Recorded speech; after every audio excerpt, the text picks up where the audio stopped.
आज की कहानी है उस नेपोलियन हिल्स के बेटे की जिसने एक बुक को लिखा था। नेपोलियन हिल्स जिन्होंने एक बुक लिखी थी जिसका नाम है थिंक एंड ग्रो रिच। जिस अकेली बुक को लिखने को उनको 25 साल लगे थे। और उसके बेटे की कहानी में इतना क्या दिलचस्पी है, वो ऐसा था कि उस बेटे के कान नहीं थे, लेकिन नेपोलियन हिल्स के भरोसे की वजह से वो सुन पा रहा था। कैसे, तो जानते हैं आगे की कहानी में। तो नेपोलियन हिल्स का जब बेटा हुआ था तब उसके कान नहीं थे। डॉक्टर ने उन्हें कह दिया ये कभी सुन और बोल नहीं सकता, यानी कि ये बेटा जो नेपोलियन हिल्स का हुआ है वो गूंगा और बहरा है। नेपोलियन हिल्स ने डॉक्टर को कहा ये सुनेगा भी और बोलेगा भी, ये मुझे विश्वास है। नेपोलियन हिल्स अपने मन के अंदर जानते थे कि शायद ये कभी सुन और नहीं बोल पाएगा, लेकिन वो सोच की शक्ति को जानते थे। उन्होंने सोचा कि अगर मैं सोच सकता हूँ कि ये सुन और बोल सकता है तो यही सोच मैं इसके अंदर भी डालूंगा कि ये सुन और बोल सकता है। फिर ऐसा करते करते नेपोलियन हिल्स उनके लिए म्यूजिक की सीडी वगैरह वगैरह लाते थे, जिसके वजह से उनमें सुनने का इंटरेस्ट पैदा हो। उनके बेटे को सुनने की इच्छा होने लगे। ऐसा काम वो करने लगे जिसकी वजह से उनके बेटे में सुनने की इच्छा पैदा हो, और ऐसी बातें और कुछ ऐसे दिखाने लगे उसको कि जैसे उसमें भी एक इच्छा पैदा हो कि वो सुन और बोल सकता है।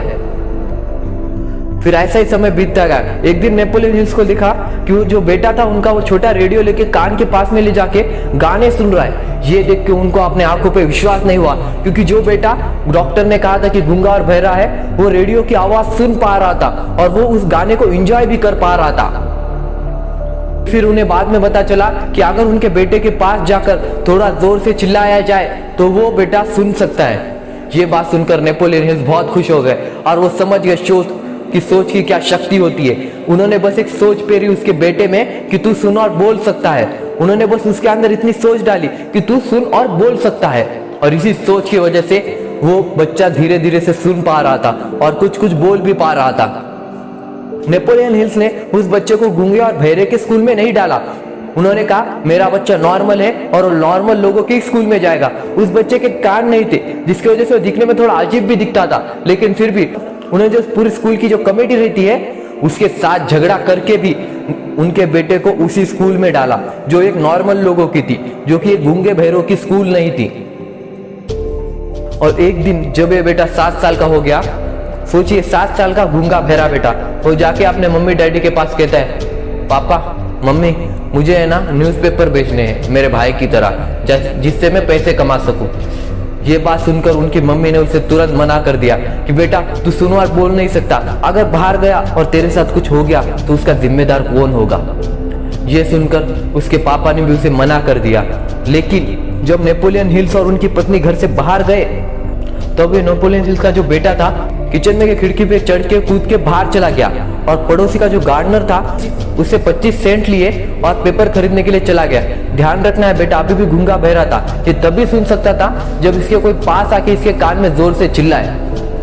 वो शाम तक पेपर बेचने का काम किया और शाम को घर आ गया और बिस्तर पे लेट गया। उसके मम्मी डैडी आए और उसने उसे बिस्तर पे लेटा हुआ देखे उसकी मुट्ठी बंद थी।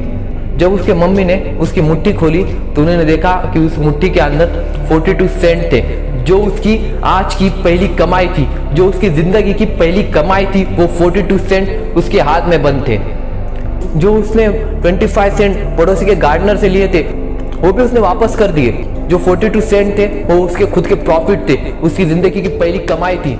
ये देखकर उसकी माँ वहीं पे रोने लगी कि ये क्या हो गया, अगर ये बाहर चला गया होता, अगर किसी गाड़ी या ट्रक के नीचे आ जाता तो मेरा क्या होता, मेरे बेटे की जान चली जाती, इसने इतना बड़ा रिस्क क्यों लिया। और वहीं पे नेपोलियन हिल्स दूर खड़े रहकर उसे देख के मुस्कुराने लगे कि मेरे बेटे को अब उसकी ताकत का पता चल गया है, अगर वो सोचे तो कुछ भी कर सकता है। ये गूंगा बहरापन उसकी कमजोरी नहीं बल्कि उसकी ताकत है, क्योंकि लोगों को दिख रहा था कि इसके कान नहीं है, और इसी वजह से लोगों ने हमदर्दी में इससे ज्यादा न्यूज़पेपर लिए। और इसकी अब कमजोरी नहीं है, अब ये ताकत बनेगी, ये ज्यादा देर से सुन और बोल नहीं सकता। तो दोस्तों क्या तुम्हारी कमजोरी वाकई में तुम्हारी कमजोरी है, या तुम उसे ताकत नहीं बना पा रहे हो, ये बात तुम्हें सोचनी है। सचिन तेंदुलकर 16 साल की एज, पाकिस्तान का बॉलर था, आके सीधा बॉल मुंह पे लगा, नाक में से खून की धारा निकलने लगी। डॉक्टर आया, डॉक्टर ने चेक किया, डॉक्टर ने कहा तुम अब खेल नहीं सकते, तुम्हें जाना होगा, तुम्हें हॉस्पिटल में जाके इलाज कराना होगा।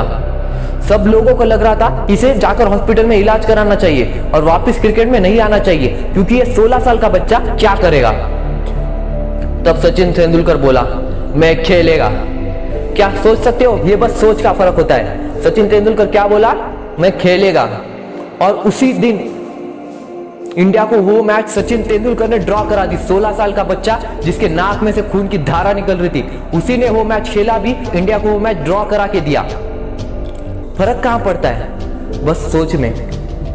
तो समझो सोच की ताकत क्या है। अगर तुम सोच सकते हो कि ये तुमसे होगा तो तुमसे होगा ही, कोई तुम्हें नहीं रोक सकता। ये बात बस इतनी आसान है।